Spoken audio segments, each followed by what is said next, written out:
Olá pessoal, eu sou o Edson Boaventura Júnior, sejam bem-vindos ao canal Enigmas e Mistérios e hoje a gente está com uma entrevista imperdível. Foi uma entrevista que ela foi feita em 2 dias seguidos na sede do Cicoane, que é o grupo ufológico que o pesquisador pioneiro Húvio Brant Aleixo presidia naquela época. Quem fez essas entrevistas foi o Pablo Villarrubia Mauzo, que é um pesquisador espanhol, escritor também, juntamente com Cláudio Tsuyoshi Suenaga, né, que é um pesquisador aí de ufologia já de longa data, tem livros aí também escritos, tem um canal no YouTube. Inclusive queria aproveitar aí, como ele cedeu essa fita para nós, queria agradecer aí de antemão o Cláudio Tsuyoshi Suenaga e pedir para que vocês se inscrevam no canal do YouTube dele. Eu vou deixar nas descrições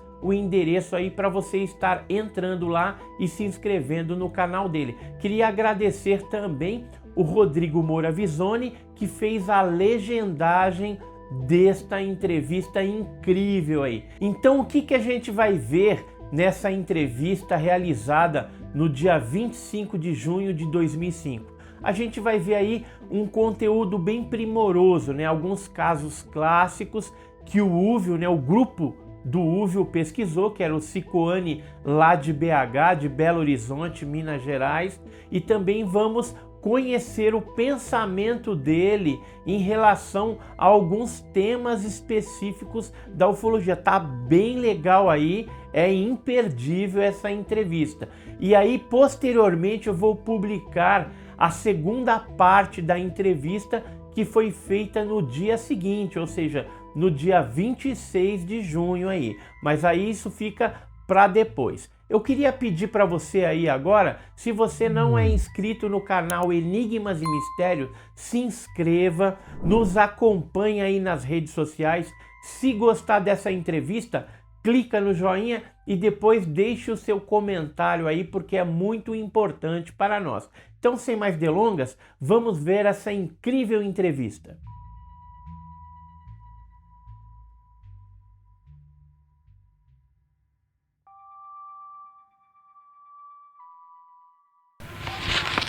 O grupo chamado Cicoane, que eu fundei,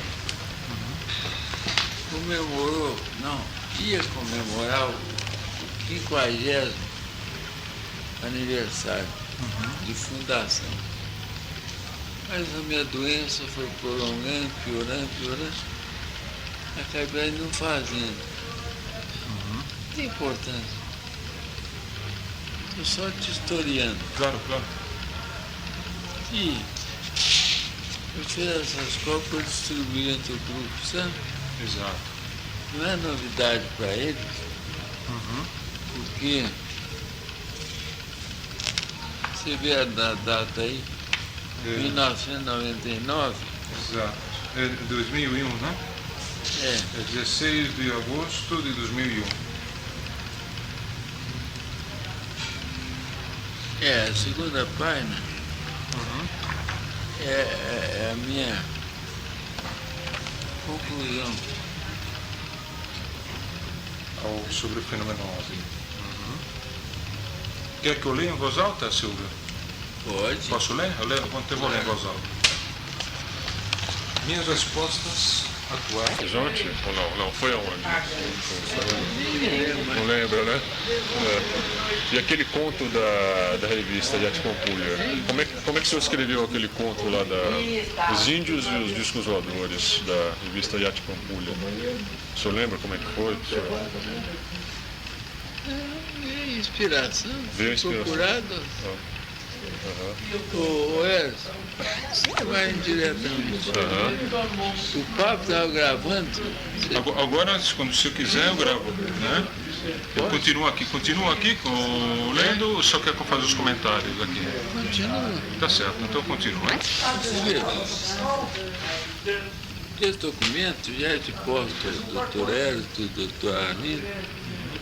Não é novidade para eles, nem para quem foi ao 18º Congresso de Ufologia aqui em Belo Horizonte. Você esteve aí também, você lembra, né? Ah, é, esteve. Então você já tem conhecimento disso.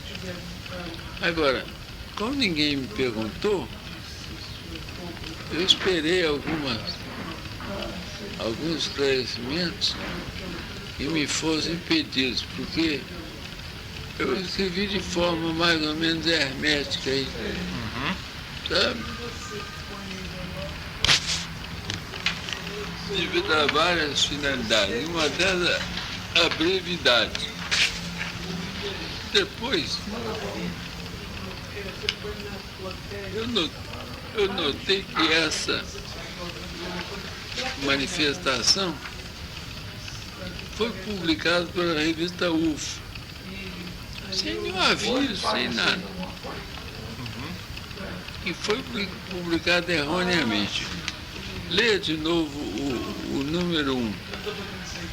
Os seres que Quer dizer é que esses seres não são humanos, mas ao mesmo tempo não são seres biológicos que vêm de outro planeta. Entendido? Não são seres biológicos.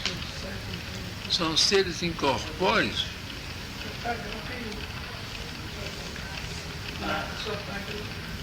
São seres incorpóreos que estão no comando de um grande exército, entre aspas.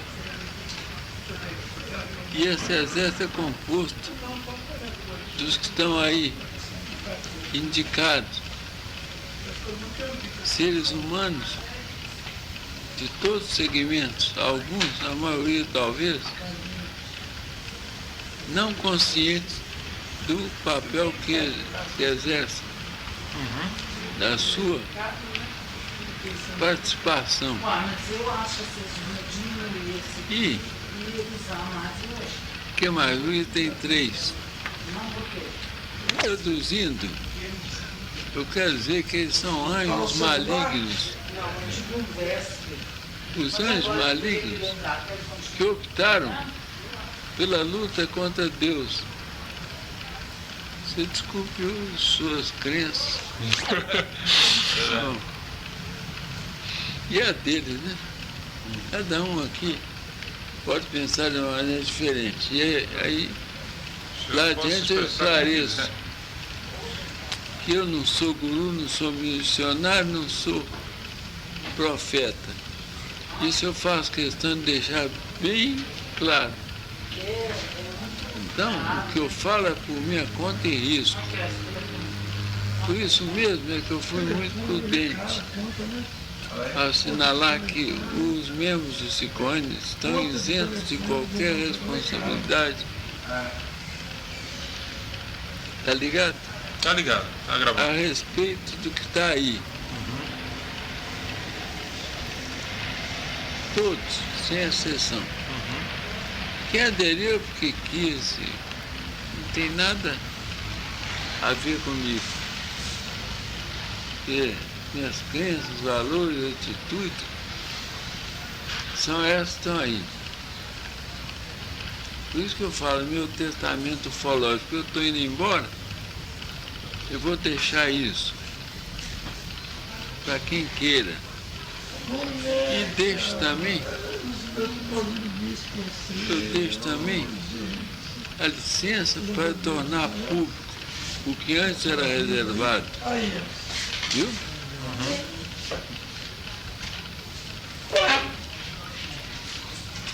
Antes era reservado, depois levantei a reserva lá no Congresso e hoje pode ser tornado por você, por vocês, sabe? Mas gente séria.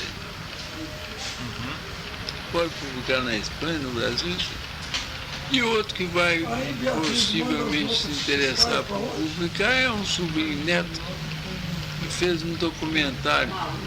Quem é?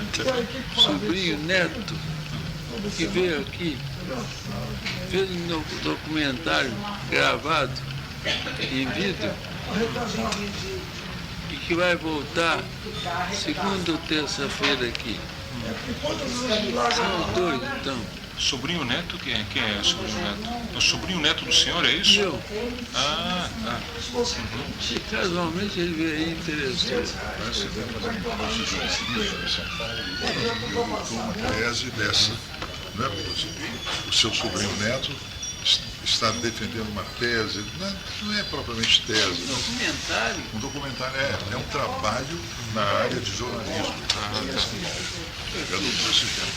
Qual o nome dele, o sobrinho neto do senhor? Bernardo. Do quê? Bernardo, simbalista, não sei o que não. Eu vou te dar o nome dele. Simbalita? Simbalista. Simbalista.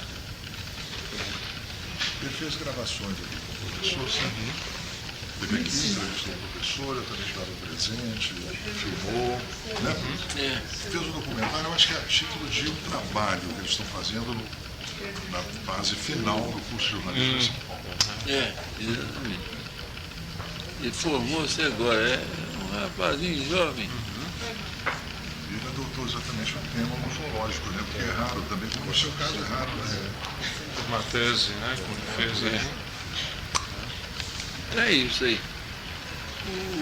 Os comentários que você querem fazer são quais? São Pergunta. vários, muitos, né? Diferentes em tudo. Menos num quesito, no item. Eles são todos evasivos. Isso eu acho muito significativo. Muito mesmo. Você acha que eles têm atividade humana? Todos os setores. Estão enganando a todo mundo, inclusive Força Aérea.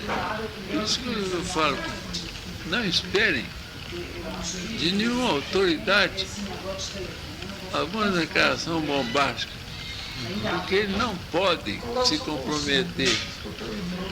Entendido? Eles ignoram, como eu também,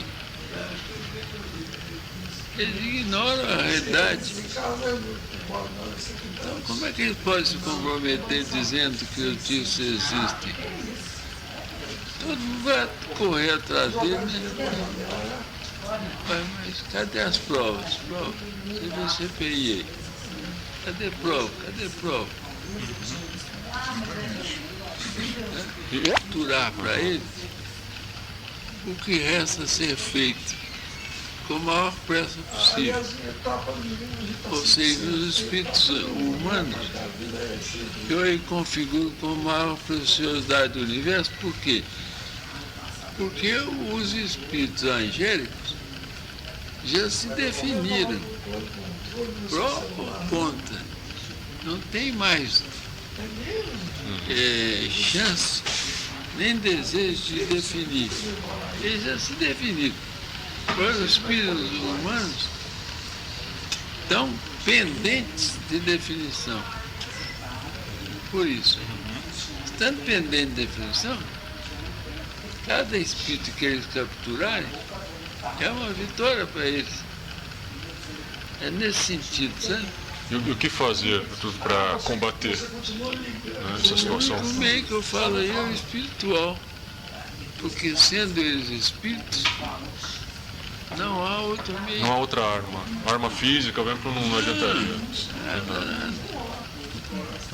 São seres voláteis. Isso. Eles se materializam, né, professor? Em alguns momentos parece que eles se materializam. Tem uma série de incidentes que demonstram sua capacidade de controle mental da mente humana, de coisas impossíveis de serem feitas, como atravessar a parede, sabe?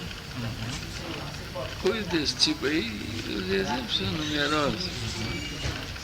O relatório que eu comecei a fazer e tive que parar vai trazer um rol inicial desses incidentes. A título de exemplo, eu não posso escrever tudo. É coisa demais.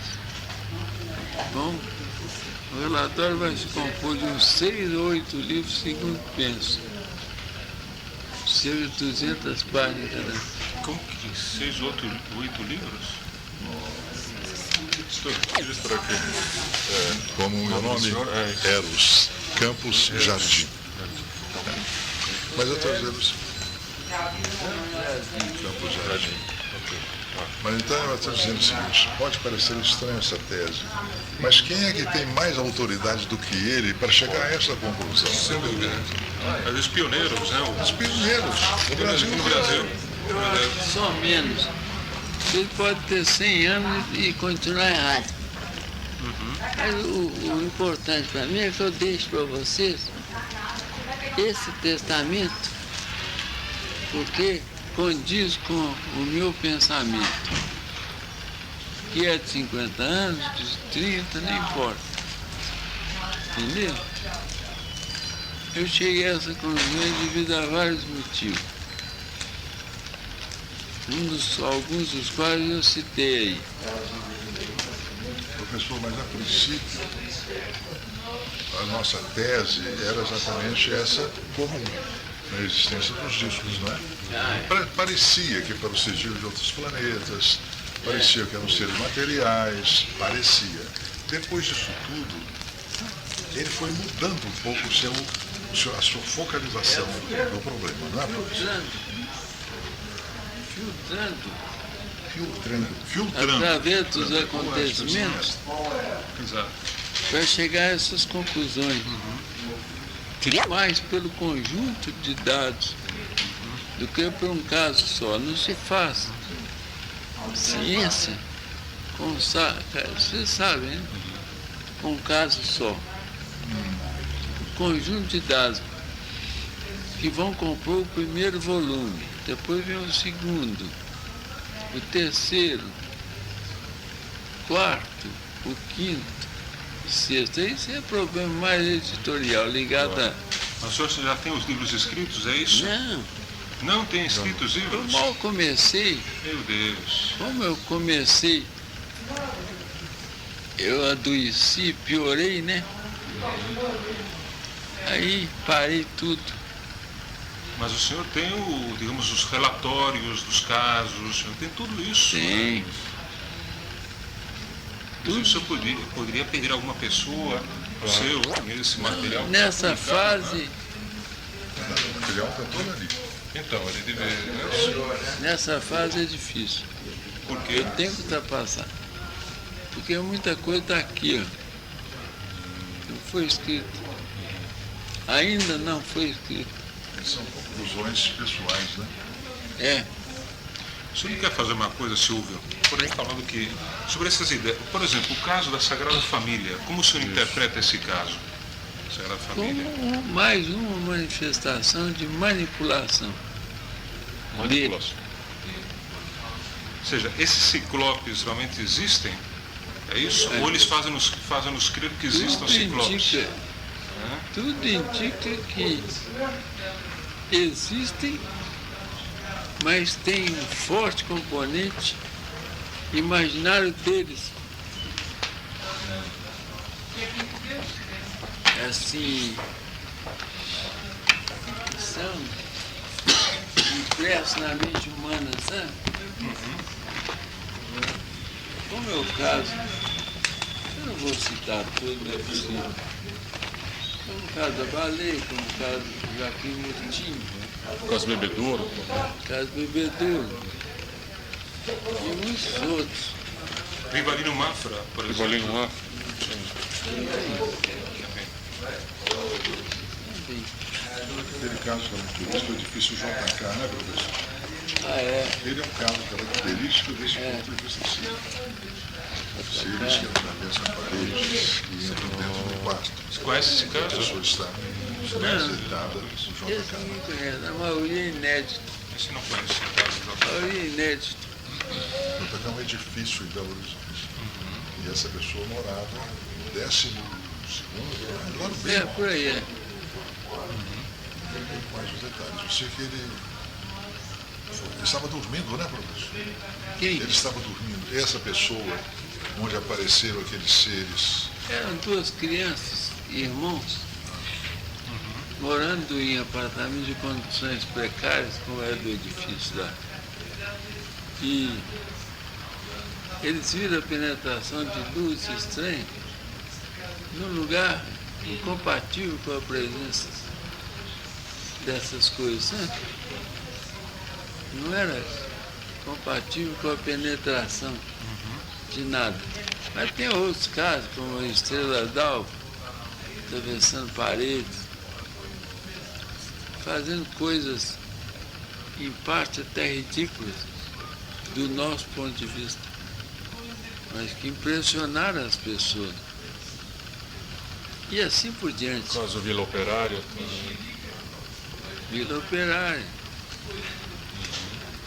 No caso, por exemplo, de Bebedouro, o que me chamou a atenção é até vocês conhecem o caso, estão lembrados mais ou menos do caso de Bebedouro, com aquele soldado, José Antônio da Silva. O relato da nave, dos próprios seres, eram seres barbudos, né? É um pouco também insólito, o senhor não acha? Por isso que eu falo aí, quando eu cito experiências genéticas, eu estou me lembrando desse caso, entre outros. Eles podem estar produzindo clones há muito tempo, clonando, e aí justificar a igualdade de aparência dos 10 ou 12 indivíduos que estavam lá no salão. Caso Bebedouro. Tá? Justificar esse aspecto.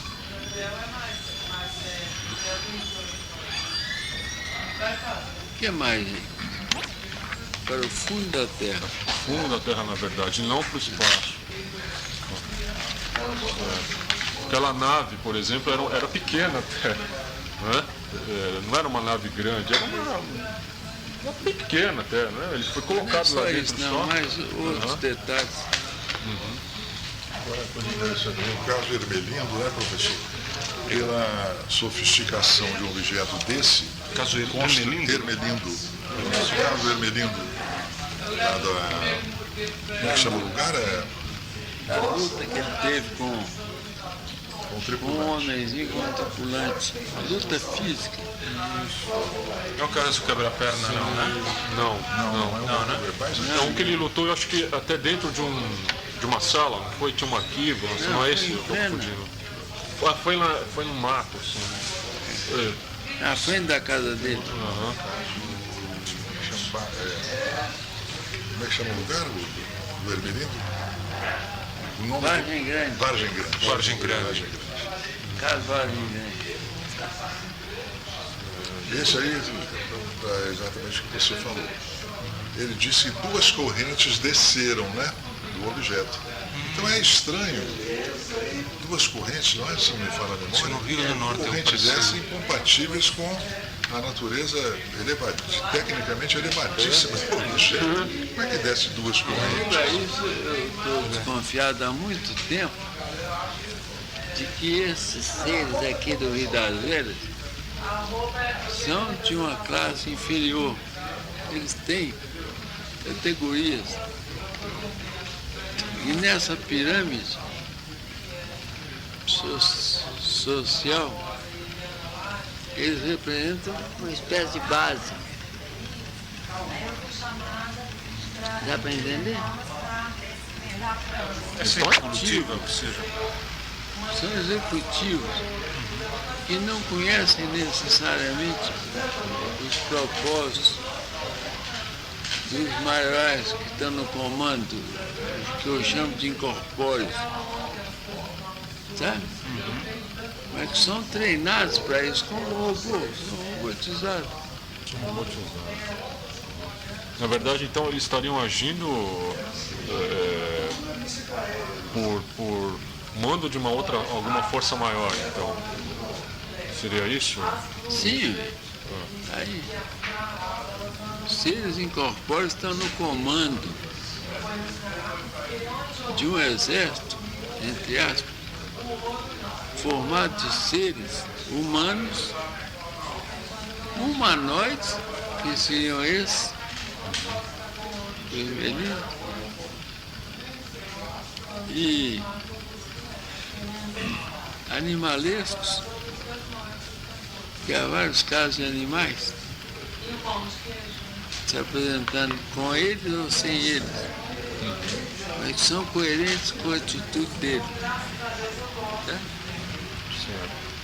No Rio das Velhas, ali, parecia que era uma das zonas quentes, vamos chamar assim, onde apareciam muito desses seres que estariam na base, não é? Professor Lucas. O senhor parece que chegou até a escrever um livro chamado Discos Voadores no Rio das Velhas, não foi? Livro, não? Não, é um trabalho chamado Discos Voadores no Rio das Velhas, sobre o caso Bebedouro principalmente, não foi? Esse caso me chama a atenção, eu queria só mais uma, vou insistir um pouco nesse caso, vai ser um pouco impertinente, porque é um caso que mais chama a atenção. Qual a conclusão final que o senhor chegou a respeito desse caso, professor? Como assim? Do caso Bebedouro? Por que os seres agiram daquela maneira com ele? Isoladamente eu não chego a conclusão. Só no todo.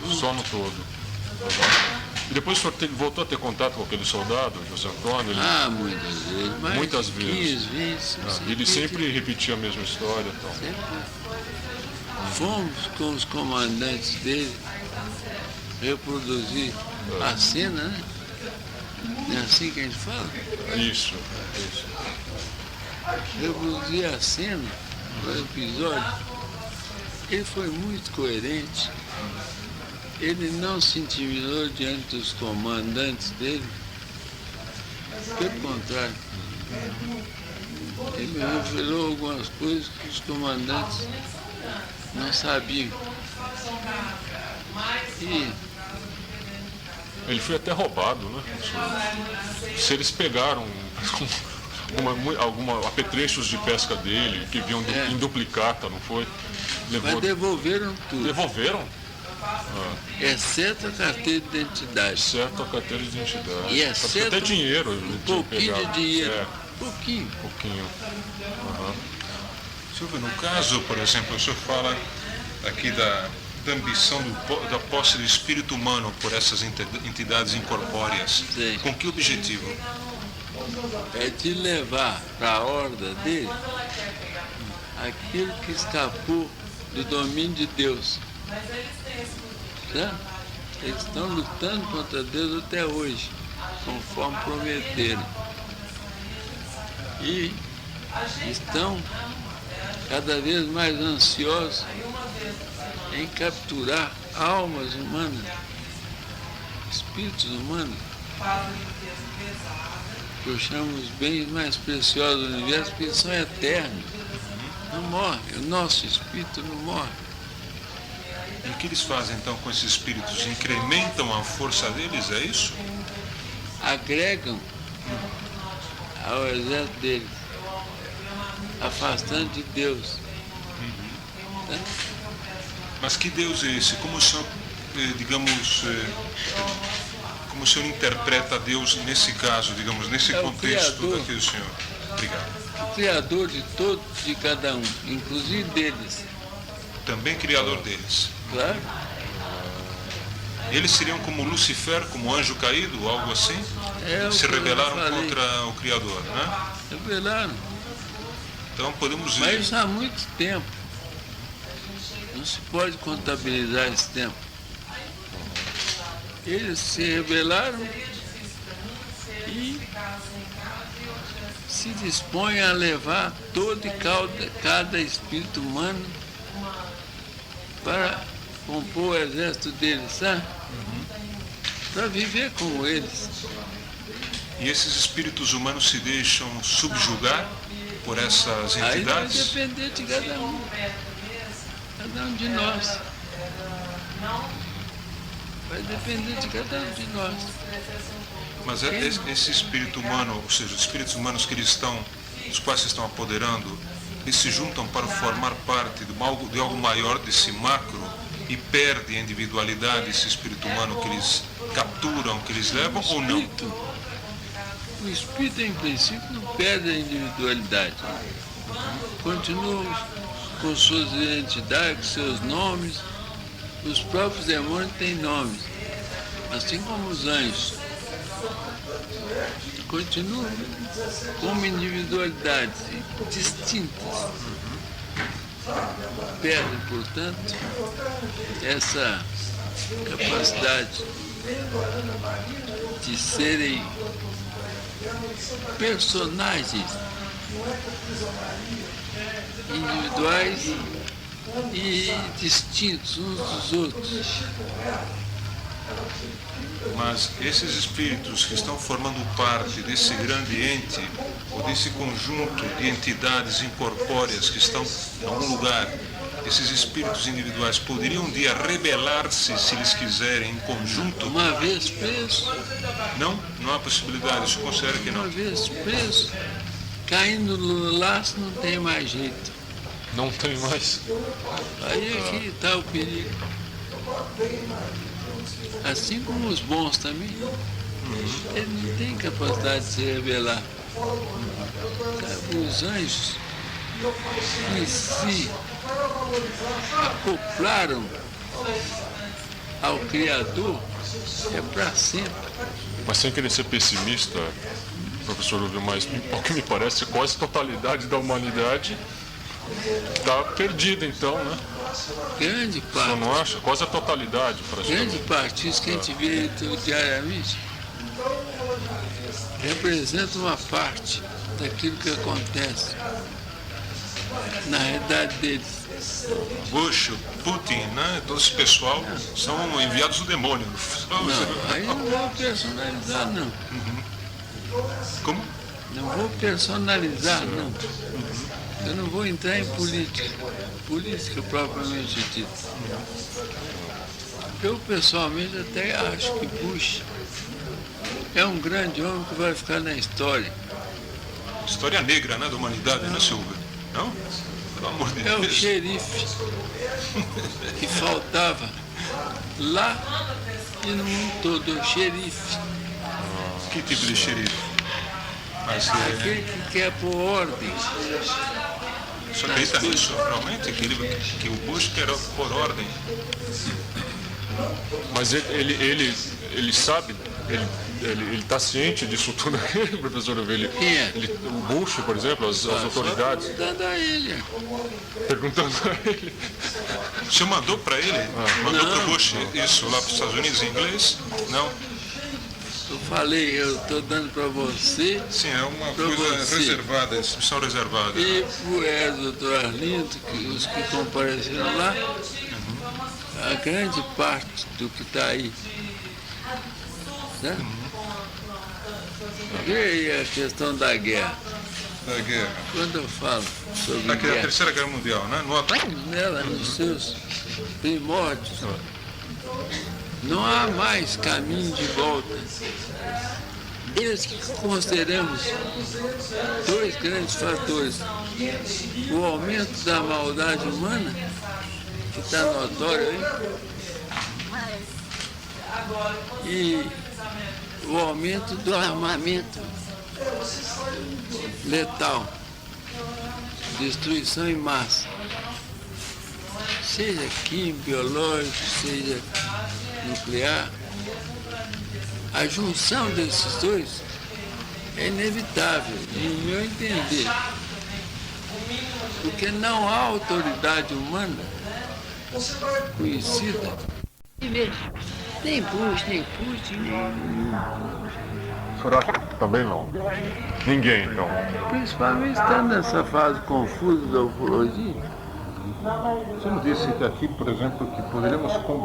De que forma podemos combater essas forças? Porque o senhor fala com... Através da força espiritual, Mas de que jeito vamos exercitá-la? Como a desenvolveremos? orando, pedindo a Deus, aderindo a Deus através da oração. Isso é suficiente, senhor acha? Pelo menos, se não for suficiente, vai ser o principal fator. Oração é doação a Deus, Criador de todos e de tudo. Podemos orar a Maomé, a Buda, podemos fazer orações às outras, digamos, entidades criadoras, ou a mesma entidade, podemos, né? Desde que os mandamentos que Deus nos deixou sejam cumpridos. Mas por Eu falo em todos os segmentos da sociedade humana lá em cima. O Vaticano, por acaso, não seria também, seria corrompido totalmente lá dentro? Totalmente não, mas parcialmente já está há muito tempo. É interessante. Não, o problema Já é quase crime. é. Pelo amor de Deus. Que é isso? Você está fumando, Silvio? O senhor fuma? Sim, Puxa vida. 62 anos. Meu Deus, que horror. Puxa vida. Eu vou embora devagarzinho. Mas não faz mal, pastor. Mas não lembra que Não faz mal fumar? tem um desenho, Ciclopes, então. Dando a notícia do Ciclopes aqui no Belo Horizonte, né? E o professor manda um desenho, né, professor? Projeta. E ele com o cigarrinho do lado. Digamos, há 25 anos atrás. Um valmortismo. Na minha época da juventude, 70% ou mais fumava. É normal. No cinema, então, hein? Era estimulado até. Estimulado, né? Os filmes de Hollywood. E eu fui aviador e lá, entre os colegas, eu vi como é que era comum. Em parte é para reduzir a tensão. Medo. Medo. Professor, esses são imortais, né? É uma pergunta séria. Eu volto sempre a falar, isso aqui Imortais. é uma crença minha. Isso aqui retrata o meu pensamento. Eu não sei quem são, não. Não sei os casos americanos, nós temos lá do Roswell, teriam capturado seres vivos ou depois morreram ou então já estão mortos, seriam seres finitos. Mas agora, de acordo com o que atende mesmo o professor, esses seres seriam imortais ou eles de vez em quando são finitos? Né, professor? São sempre imortais. Todos os seres criados por Deus são imortais. Não importa. Existem duas comunidades. A comunidade angélica, ou que nome tem, e a comunidade humana, que também foi criada por Deus. E esses dois grandes blocos. E é dentro disso que eu coloco o contexto aí. Silvio, no caso do Rivalino Mafra, você foi o primeiro, né, a investigar? Não foi o primeiro? Não. Eu disse aí, investiguei por tabela. Depois chegou o rapazinho aqui. E eu obtive. O Raimundo Mafra, né? Obtive do juiz melhor licença para entrevistá-lo. Acompanhado sempre de um comissário menor. Aí que eu tive contato mais direto com a casa. Antes era através dos jornais. Noticiário geral. Inclusive do Dr. Walter Biller, que chegou aí lá. Biribiri. É verdade, Walter Biller. Isso. Agora também não pairava sobre o caso do Rivalino, sobre uma suspeita de assassinato ali, né? De que na verdade teria sido assassinado e não, na verdade não eram as... Suspeita de tudo. De tudo. É o que é normal aí. Mas encontraram os ossos do Rivalino, viu, senhor? Sei. Encontraram os ossos e até a fivela. Mas assim, só que ninguém pode afirmar que era dele, os ossos. que era dele. Mas apontaram até os assassinos, Suspeito. viu? Mostraram até os nomes dos assassinos que mataram ele. O problema é que houve um juiz corrupto lá, um juiz não, um delegado. Delegados corruptos que Corruptos encobriram que o caso e e fizeram garotos que falar que eram discos voadores e não eram, forçaram ele. É porque o Rivalino encontrou um diamante gigante Um lá. diamante e mataram ele por causa do diamante. Ele Ele era mataram- garimpeiro. Era garimpeiro. Isso é uma das suspeitas. Uma. Entre várias. Quais seriam as outras? É que ele teria fugido. Para não quiser criar os filhos, é isso. Abandonar os A filhos. mulher foi afastada, segundo eu penso. E outras. Veja essas suspeitas que estão saindo na CPI. Diariamente sai um. Não é? Cada um. Cada um acaba criando uma versão. O senhor pessoalmente se inclina mais em que direção nesse caso do Rivalino, professor? Que eram aparelhos pequenos, mas possantes o suficiente para levar o Rivalino para cima. A tal nuvem amarela não era poeira propriamente, que envolveu o Rivalino e fê-lo sumir-se aí na frente do filho dele. Era isso, produzida pelos objetos. É o lado físico. Mas o senhor não acha estranho que esse caso é único na ufologia mundial? Por exemplo, sabemos que na ciência as coisas só são reais aquelas que se reproduzem, né? Digamos que encontramos um caso, ou seja, 2, 3, 4 casos. Nesse caso é único, não existe nada semelhante na ufologia mundial. Caso único. Vai pesquisar que você encontra. Não encontrei. Olha que eu rodei aí o mundo, viu? Até agora, pelo menos eu não encontrei em muitos casos. Por isso, você suspeito. Eu volto a falar. Nenhum caso de Percy é suficiente para esclarecer o fenômeno como um todo. São vãs as tentativas de a pessoa desejar explicar o conjunto, sem considerar esse conjunto. São vãs. Então você Bem psicológico, Isso mesmo, isso é verdade. né?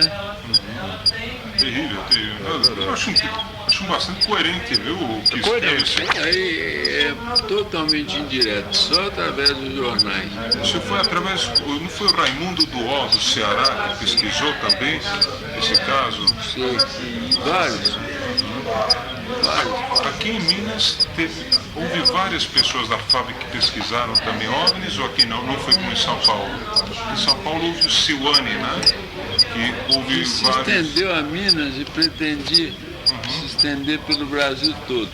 Isso. Mas houve percalços que tornaram inviável para ele e o maior foi a saída do brigadeiro que acionava o dispositivo todo, é José Vaz da Silva. José Vaz da Silva, exato. Isso. Já falecido, né? Ah, deve Já ter. faleceu. E ele não conseguiu acionar aqui em Minas Gerais ou ele conseguiu acionar? Não, parcialmente. Parcialmente. Mas eles viram que não estava compensando. Porque alguns indivíduos falavam em nome da FAB de forma autoritária. Queimaram o foguete, sabe? De forma autoritária. Nós somos da FAB e queremos isso, aquilo. Aí O senhor, como militar, nunca teve regalias? Nunca revelaram? Primeiro eu tenho que perguntar se ele foi convidado. O senhor foi convidado pelo Vaz para participar desse projeto, né? indiretamente. O Major Zane de Melo O Zani, isso, o Zani de era Mello. o representante dele. Já falecido Na época, também. já, né? Isso, eu falei com a viúva dele do Zani. Mas continua, perdão, professor. E aí o senhor falou com ele, então, Pessoalmente e através de telefone. ele pediu a colaboração do senhor, é isso também. Mas como ele sabia que o senhor gostava desses assuntos para Ah, eu convidar? não sei. De alguma forma ele tinha lido alguma coisa. Eu falei com a viúva dele, viu, professor? E ela me disse o seguinte, que ele mandava esses relatórios para a NASA. Você sabia disso ou não? Não, mas é possível. Que ele Mas mandava... muita gente abusa da NASA, dando a ela poderes também que ela não tem. Qual seja, o de chegar a uma conclusão. Tá? A menos que considere o contexto, ninguém chega. Cuidado, professor, você vai queimar aqui o papel. Ninguém chega a conclusão nenhuma. Puxa vida. E no caso então desses militares, eram pessoas que agiam praticamente por conta própria, né? Quais Da militares? aeronáutica, nesse caso, que o senhor mencionou de forma autoritária. Eu falei o comando da 4ª Zona Aérea, parece que é 4ª, São Paulo era a 4ª Zona Aérea. de São Paulo. Quarto Comar. 4º Comar. criou esse movimento na expectativa de colher mais dados. Talvez que eles notassem que o acesso direto e reto dos militares no assunto não fosse conveniente, nem eficaz. Então, sendo assim, eles viram só os meios civis agregados aos militares poderiam enriquecer o acervo, porque os civis, como eu e meu grupo, tínhamos acesso fácil aos cidadãos do mato. Chega um sujeito fardado lá no mato, A gente foge Assusta. até. assusta. É verdade. Puxa vida. O caso, o senhor lembra do caso Vicente Lucindo, de 1939, em Coroaci, né? O senhor não lembra desse caso, não? Não. E o que aconteceu com o sargento Dione Martins de Souza? O senhor conheceu, né? O sargento, né? O Dione Martins de Souza. O senhor Esse mencionou? cara eu não conheço. Não. Não conhece. Parece que o senhor lembra, parece ter mencionado. Quem morreu foi o José Pereira Sacramento, né? Do Vila Operária. Ele já faleceu? Deve ter falecido pela idade minha. O Calculo deve ter falecido, ele é mais velho que eu. Era mais velho que o senhor, então pode ser, viu, Cláudio? Ter Pode falecido ser, mesmo. verdade. Ter falecido aí. O caso do sítio Quebra-Perna, o senhor está lembrado? Quebra-pernas, Os detalhes? Sim, eu tenho esse caso aí. Já arrolado, gravado, exato. A registrado. partir de que ano o senhor começou a gravar os casos, assim, a entrevista, o senhor A lembra? partir da época em que eu tive gravador. Foi Esse é gravador emprestado do nosso amigo Alberto do Carmo. Alberto Francisco do Carmo. Alberto Francisco do Carmo, que gentilmente me emprestaram um velho gravador japonês, um dos pioneiros, Cris de Rolo, né? Cris de Rolo. dos quais eu estou fazendo uma recuperação agora. Um rapaz está transformando aquelas fitas antigas em CD, né? CD. Precisaria fazer isso também com os outros materiais, né? Os arquivos, o senhor pensa em fazer isso? Jornal. Pegar. Pensa A em- partir da época em que eu estive gravador, eu me senti mais livre para obter diretamente esse depoimento, sabe? o senhor tá- Mas em que ano foi que o senhor começou a gravar, então? Foi a partir de mais ou menos de que ano? 1970, 69. 69, as primeiras gravações. Isso é importante saber também. Claro que sim. Não, ainda não, né? O senhor vai devagar aí, né?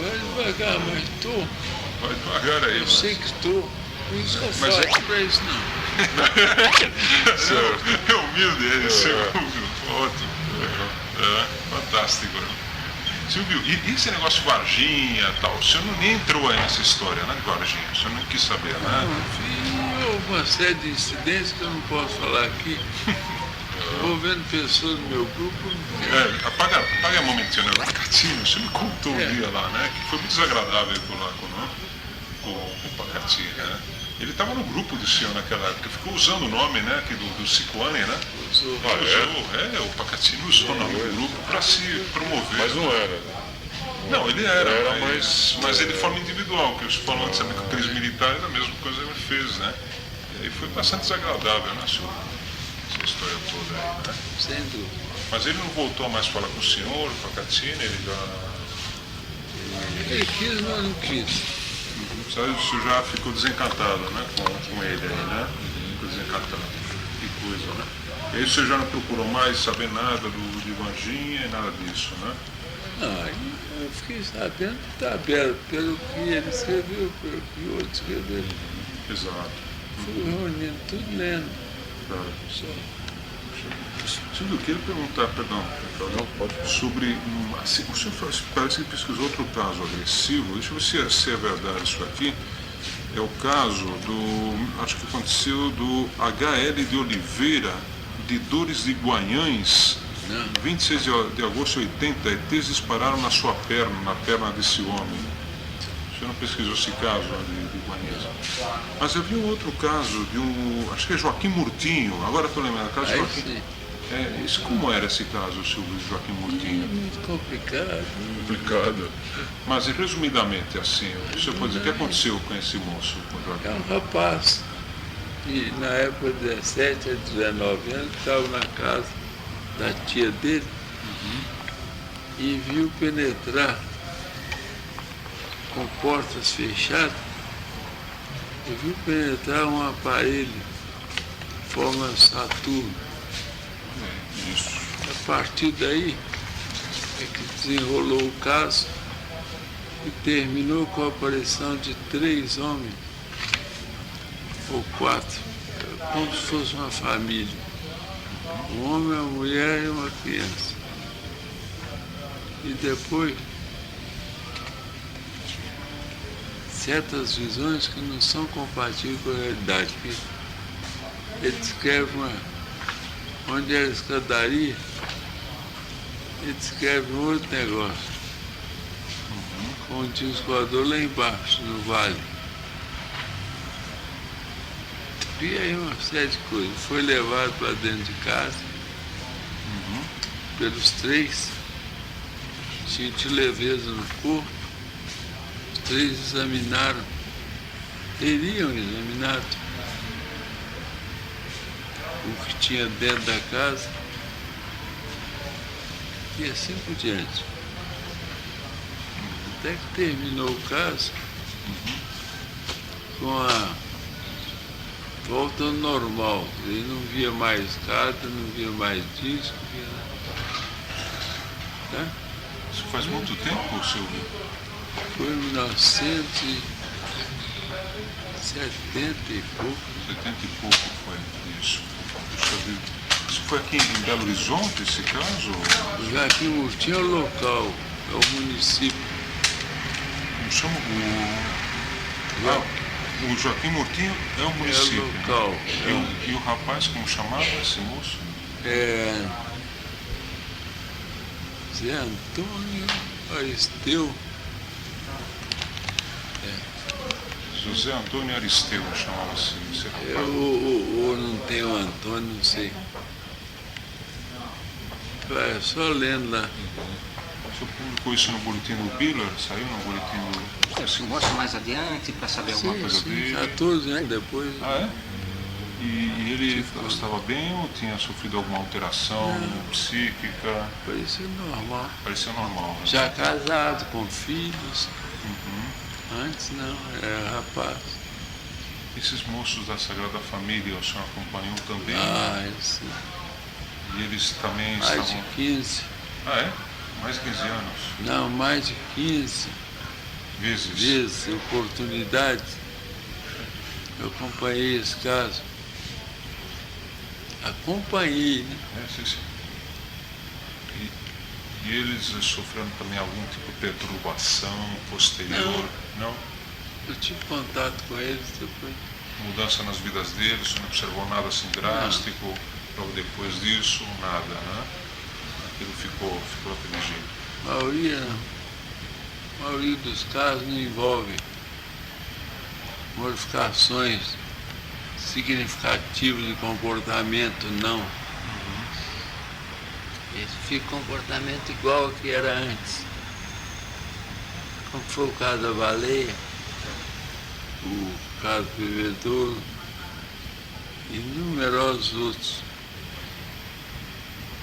Então vamos lá. O caso de Itália, que o Bob Pratt menciona no livro dele, no livro sobre os OVNIs agressivos, que ele menciona o caso do senhor, de uma senhora, uma pessoa idosa, que foi atacada no Rio das Vedas, me parece, por um OVNI, mencionado por Bob Pratt, mas de sua autoria, assim, bom, da sua colheita, né? São tão numerosos. Mas era um caso assim mais intenso, não sei, de uma agressão relativamente forte, eu não lembro exatamente como era, realmente no Rio das Vedas, né? Outros casos assim, agressão. Houve casos.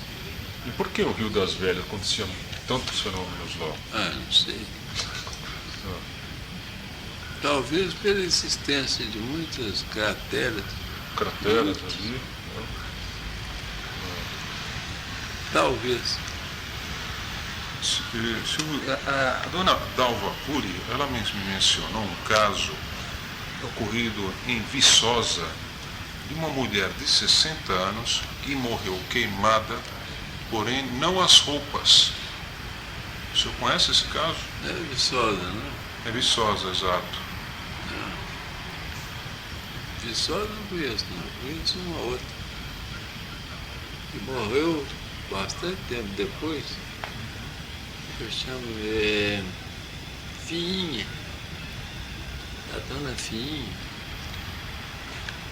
Ocorrida em Florestal. Florestal? Minas Gerais também aqui? É.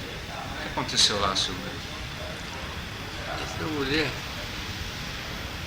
teve, ela e outros, a visão de luzes estranhas percorrendo a área. Aí de repente foi encontrada desfalecida, tempo depois, né? Desfalecida e queimada. Foi internada no hospital de cidade vizinha, Sete Lagoas, né? Uma cidade assim. Durante uns meses, muito desfigurada. Eu vi lá as coisas dos braços dela, etc.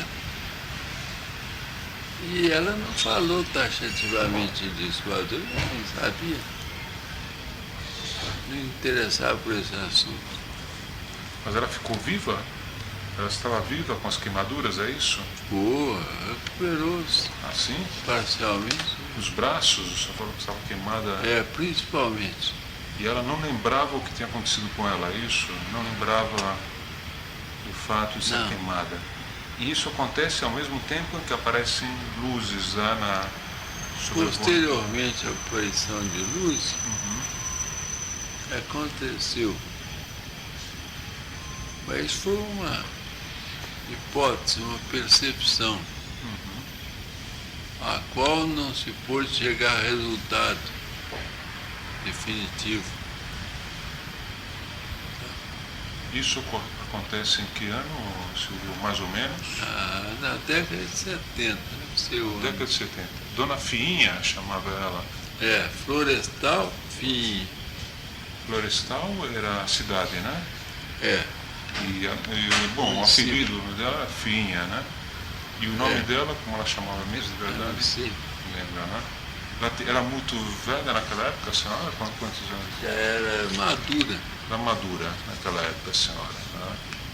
Talvez hoje ela não esteja viva, né? Talvez não. Depende, eu sei, sempre vai depender da idade. Você encontrou algum outro caso semelhante a esse por aí ou não? De queimaduras? Igualzinho, não.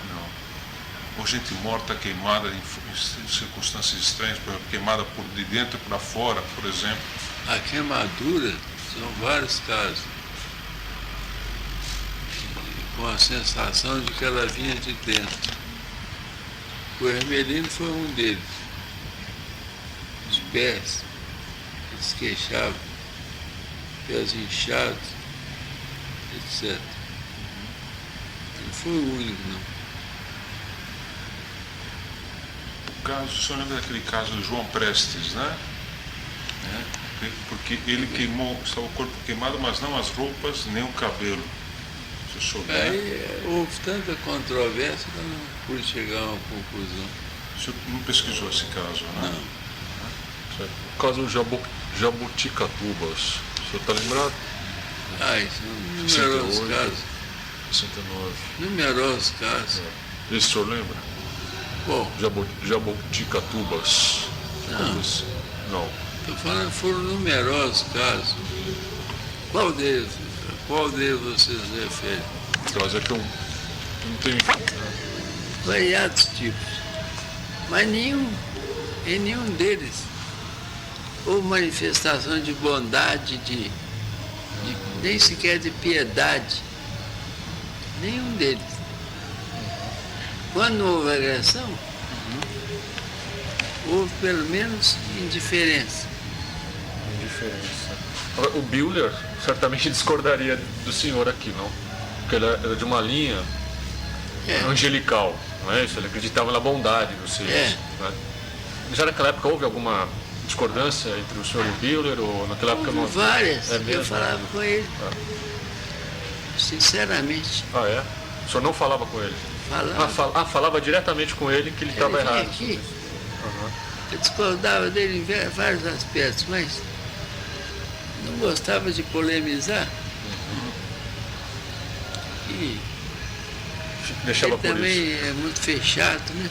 A No personalidade. caso, o senhor fala de profecias aqui também no trabalho, eu lembrando do Aladino Félix, o Dino Caspredon, né? É. O senhor O costuma senhor conheceu o Aladino? Fui na casa dele na época, É mesmo? Eu morava onde? São Paulo, em São Paulo. morava em Parada Itaim. Inglesa, Itaim Bibi. Né? Deixa ele falar. E aí o senhor foi lá, conversou com ele e... Conversei, cheio de livros complicados abertos na mesa, sânscrito, línguas estranhas, Hebraico. hebraico. O que o senhor achou dele? Com o passar do tempo, eu achei que ou ele estava enrolando ou foi enrolado. Foi enrolado. O senhor soube que ele depois ele se tornou terrorista, né? O senhor lembra essa história? Até isso. O senhor lembra quando em 68, quando estourou que ele é que colocava as bombas em São Paulo? Foi acusado, né? Foi preso também, foi Torturado, né? condenado e tudo. Torturado Pelo DOPS e tal, tudo. Né? Mas ele procurava o senhor ou não? O Aladino? Não, só essa vez que o senhor foi à casa dele. Ele é o mesmo que se intitulou Dino Caspredon. Isso. Era Aladino Escreveu um Félix, livro. né? Era o mesmo. Aladino Félix e Dino Caspredon é a mesma pessoa, É a então. mesma coisa. Sábado de Notos também. Hein? Sábado de Notos. Isso também. Ele mudava de nome, assim. Só trocava de roupa. Tá certo. Indivíduo aí estranhíssimo. Né? O senhor fala de profecia, o senhor considera... Se você ler o resto, Por isso eu queria saber. É fácil entender. Claro, gostaria de saber se o senhor acredita em alguma dessas profecias que estão circulando aí, São Malaquias, Nostradamus, o senhor apoia alguma dessas nós profecias? trazemos mesmo que é muito confuso. O caso dele é especial. Eu não posso dar uma opinião minha sobre esses casos especiais, mas certas profecias particulares trazem em português, em linguagem explícita, tudo. Essa eu cito. Aí, uma das chaves da minha conclusão foi essa. O estudo das profecias em conjunto com a história contemporânea e baseada na casuística dos legisladores. Esse conjunto, eu chamo aí uma tríade, é um tripé. Aqui uma coisa, senhor, que é a tríade, né, nessa página. Aqui, ó. História, profecias e casuística UFO, né? Deixa eu fazer uma triangulação aí, né? Isso. Tripla abordagem, né? são os UFOs, qual a sua natureza, de que se origina, quais serão as consequências, né? Então a história, a nossa história, na verdade, é a história que foi mais feita por esses seres do que propriamente por nós. Ah, é. É. A iniciativa sempre tem sido deles. Eles aqui então são os sujeitos da história, os verdadeiros sujeitos da história do ser humano, é isso? Eles estão no comando, na organização, tudo. Então, nos empurrando com a barriga. Mas não só empurrando com a barriga. No caso dessas abduções e que as pessoas são submetidas a muitos exames, né, como o senhor interpreta isso? As pessoas praticamente quando voltam à Terra voltam muito perturbadas mentalmente, né, porque elas foram submetidas a análise, a testes assim violentos, né, introdução de objetos no corpo, chips, essas coisas. O senhor encara isso, né, essa questão dessas abduções tão agressivas, digamos, né? A pessoa é sequestrada, é submetida contra a vontade a uma série de testes, é implantada. Depende do mesmo contexto, agressividade e principalmente evasividade. Eles fazem tudo da forma mais discreta possível, com finalidades as mais diversas. A finalidade última é sempre essa, é de capturar o espírito humano. Aí o Charles Fort tem uma frase que ele diz, que alguém nos pesca. O senhor deve conhecer essa frase. Não. O senhor não acharia que muitas dessas doutrinas místicas não seriam iscas? Como se fossem iscas atraentes para que o ser humano caísse na rede desses seres. O senhor acha isso? Eles se usam, principalmente da religião, né? As crenças e valores para atrair pessoas, espíritos. Você acha que algumas dessas seitas procuram, que existem aí, religiosas, seriam, digamos, manipuladas de uma forma por essas entidades para obter adeptos? Seitas inteiras? Seitas, não sei, alguma seita dessas que existem por aí atualmente, não sei. Sim, é possível. Aparições de Virgem Maria, por exemplo. O que o senhor acha que é? Isso, aparição de seriam ETs, na verdade, disfarçados de santas? O que seria? Essas são muito importantes. Eu leio com muito cuidado. São excepcionalmente importantes. Aparições de Nossa Senhora Maria. Por que são importantes, seu William? Em que sentido o senhor considera importante? Devido ao teor das mesmas.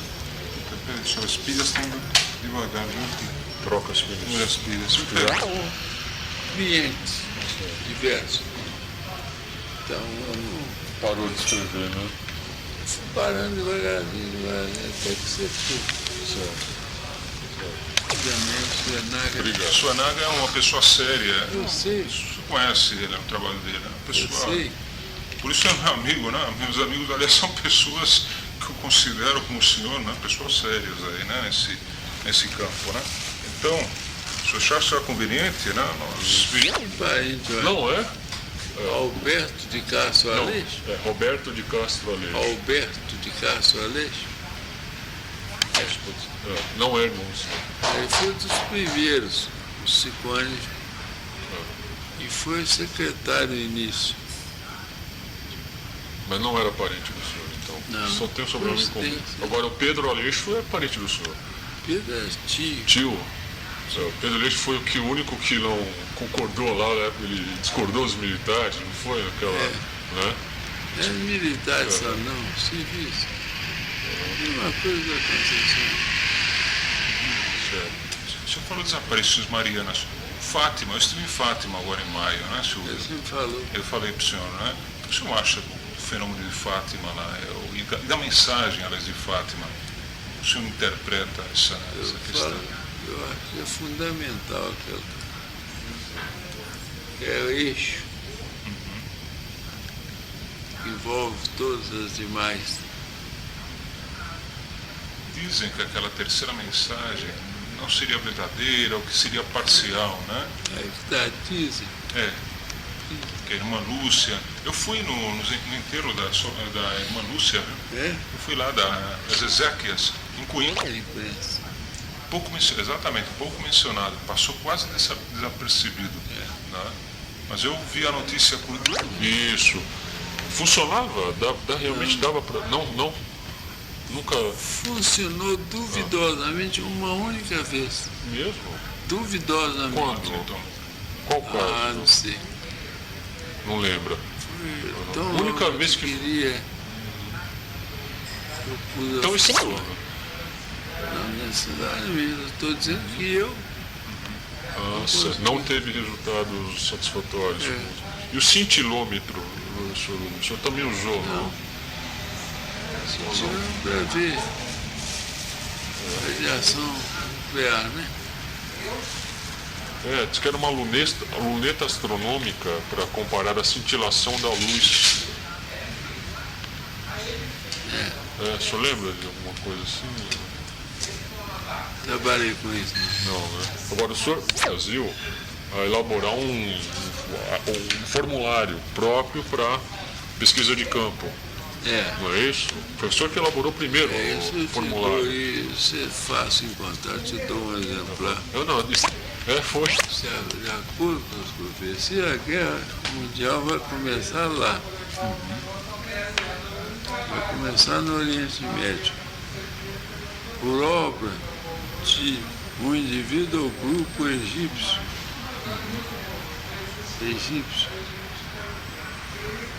De um grupo egípcio, o senhor disse? O indivíduo ou o grupo? O grupo, né? Um indivíduo só pode destruir uma cidade inteira hoje. Né? Você vê aí atentado nas torres, né, dos Estados Unidos, né? E a partir daí, eu tenho até um trabalho escrito sobre Israel, o fim dos tempos. É mesmo? O senhor tem esse trabalho escrito? Está inédito. E esse que o senhor fala nesse trabalho sobre Israel? Israel vai sobreviver,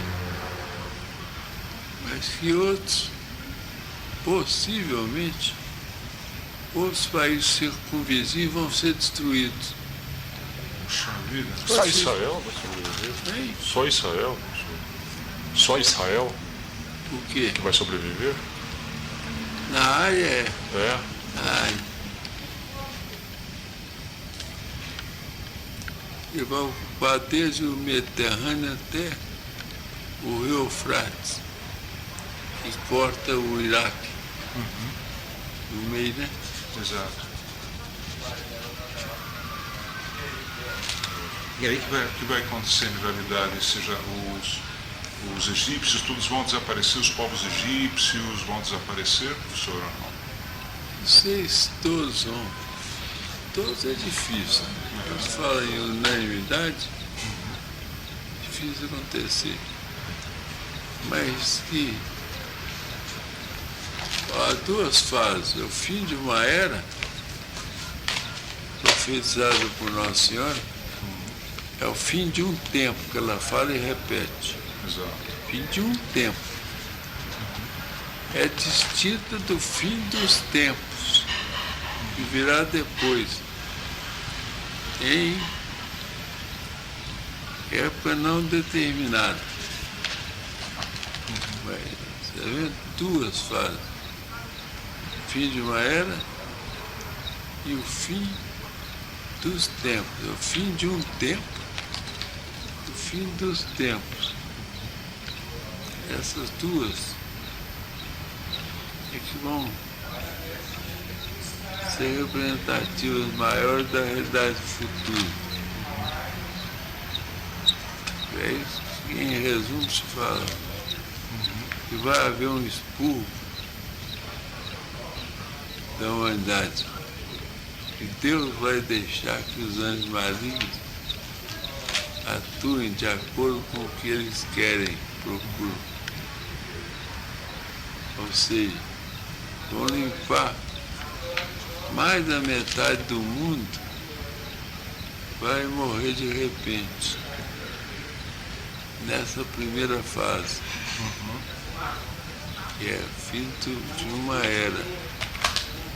Aí mudanças enormes vão acontecer na Europa, aliás já estão acontecendo. Nos Estados Unidos também, né? e na Rússia, mudanças enormes.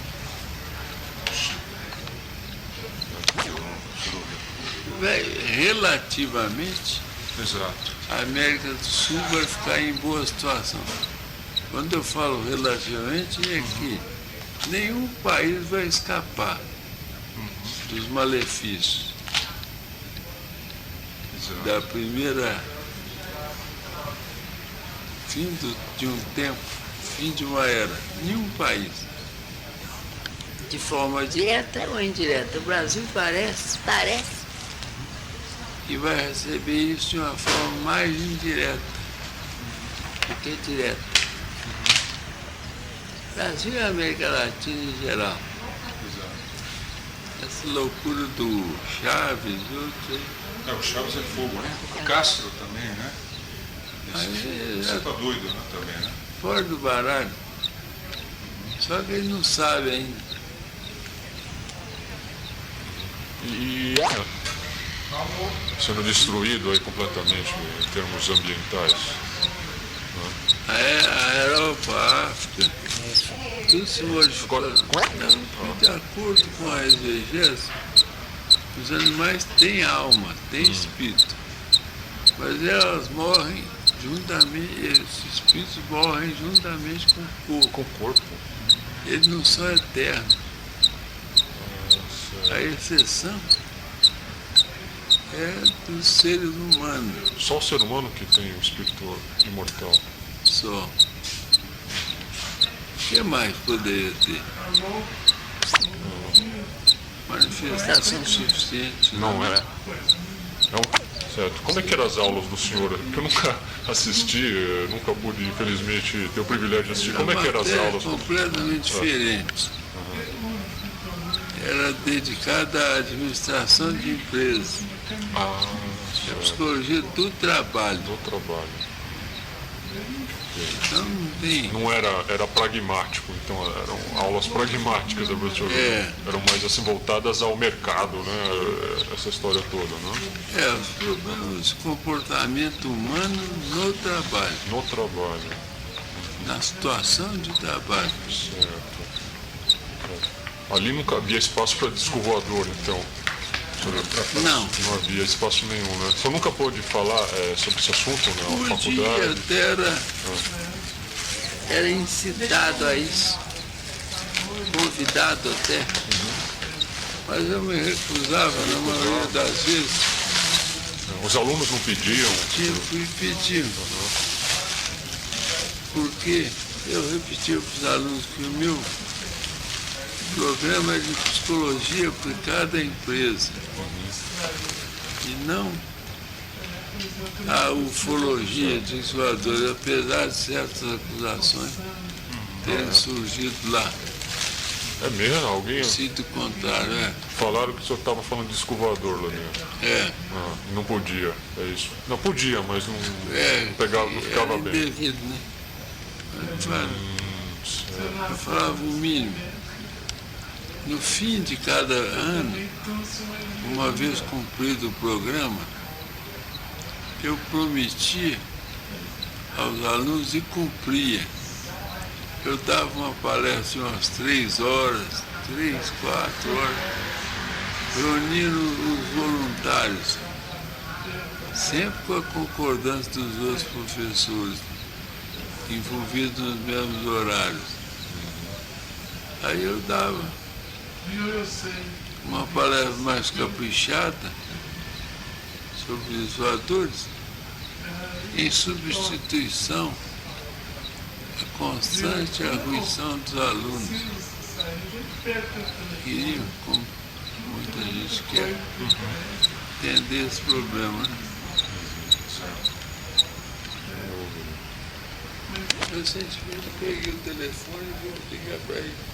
Ele está em Brasília, não? Ele mora em Brasília, parece. Mas ele continua pesquisando a ufologia? Não tem muitas condições, que eu acho que não. E ele era bom ufólogo quando era do grupo? Ele era bom ufólogo? Era. Contribuiu muito nisso. Depois, problemas familiares e profissionais o obrigaram a se afastar um pouco. O Flávio Pereira, o senhor chegou a ter contatos com o Flávio? Muitos? Ele foi um dos organizadores dos chamados colóquios sobre os voadores. Muito eficaz na organização. E tem um livro chamado O Livro Vermelho dos Voadores. Muito bom até. Mas não bate inteiramente com a minha visão. Não. Aliás, não sei que se foi o próprio Flávio que falou, que o Olavo Fontes era agente da CIA, né? Trabalhava para o Serviço de Inteligência nos Estados Unidos, o Olavo Fontes, né? Não liga para o que falam, não, você vai ouvir horrores. Não acredito, não. O senhor acredita que ele fosse informante nos Estados Unidos? Não. Podia ter alguma troca de informações. Era troca de informações. Aleatórias, né? Que ele enviou relatórios para a autoridade dos Estados Unidos do Olavo, né? Isso todo mundo enviou. Não pode ser acusado de espião, coisa desse tipo, né? Olavo. Colaborador, digamos, né? Então, colaborador. Bem intencionado. Bem intencionado nesse caso, né? Diz que ele levou o Antônio Vilas Boas para os Estados Unidos, o senhor sabe, né? Dessa história, né? Ele teria levado o Antônio Vilas Boas lá para a Califórnia, né? Não acredito. Não acredita nisso. É que a irmã do Vilas Boas nos confirmou isso, viu, Silvio? Então. A Odércia nos confirmou que é muito próxima ao... Ela é fiável que eu. Não sei, ela disse que foi levá-la para os Estados Unidos, né? Não sei se para nós pessoalmente fizemos. É mesmo? Você pretende? Tem que escrever os livros aí. Maravilha. O senhor já sabe mexer um pouco? Ou não? Eu impedi o digitador de me ensinar, impedi. Eu não quero atropelar os acontecimentos. Sim. Tá certo. Está dizendo que ele vai aprender agora a escrever no computador, né, senhor? Maravilha. 6 volumes, né? 6 volumes.